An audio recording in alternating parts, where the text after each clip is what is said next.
on Tuesday, Senator Ron Johnson from Wisconsin, who is going to be facing a tough election in Wisconsin in 18 months, 19 months, in 2022.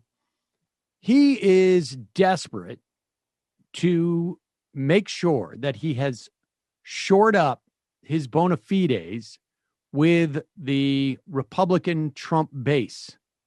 That's redundant, but nevertheless, in Wisconsin.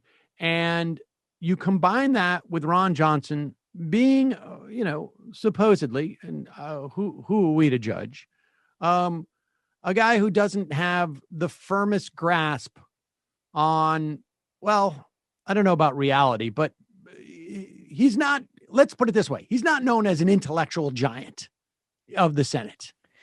And no, and I just wanted to add quickly, he's up for re-election despite coming into power promising that he would not run for more than 2 terms, and now he's up for his 3rd term. So also a documented liar in many respects. Well, I'm sure circumstances have changed.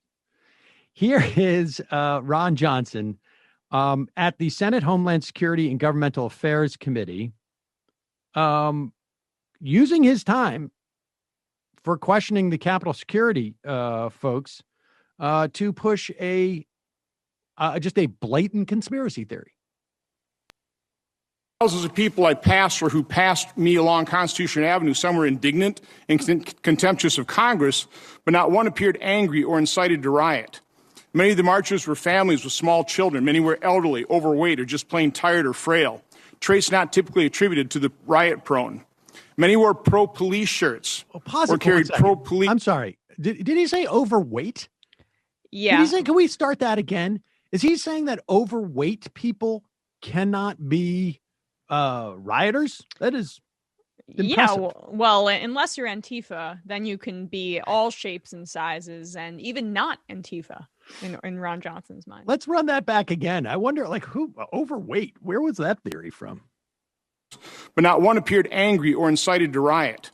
Many of the marchers were families with small children. Many were elderly, overweight, or just plain tired or frail, traits not typically attributed to the riot-prone. Many wore pro-police shirts. Sorry, pause it. I just have to say, it's like Abercrombie. You know how in the past they were under fire for having attractiveness metrics for their employees. That's it's the same handbook for rioters. The riot prone. You got to be in shape, and you got to look good. You got to have yourself put together. But go ahead. Elderly, overweight, or just plain tired or frail, traits not typically attributed to the riot-prone. Many wore pro-police shirts or carried pro-police black and blue flags.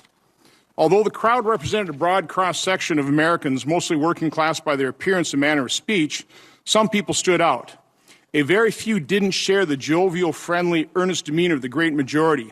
Some obviously didn't fit in, and he describes 4 different types of people: plainclothes militants, agents provocateurs, fake Trump protesters, and then disciplined, uniformed column of attackers. I think these are the people that probably planned this.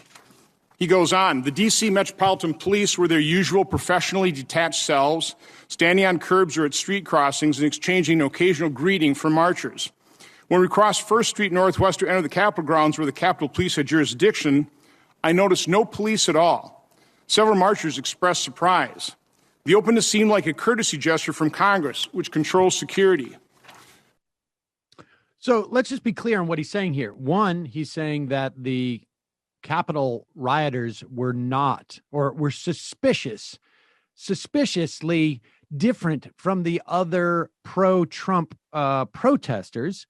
And it was also suspicious, as if the Capitol Police were ushering people in, particularly these. I mean, this is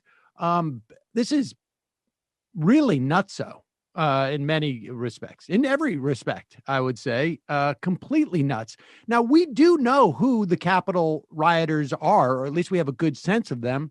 Last week on Tuesday, I think it was, I spoke to Robert Pape, who has been studying these people based upon, after extensive interviews with them and with, or I should say, interviews that were done by police of people who were arrested.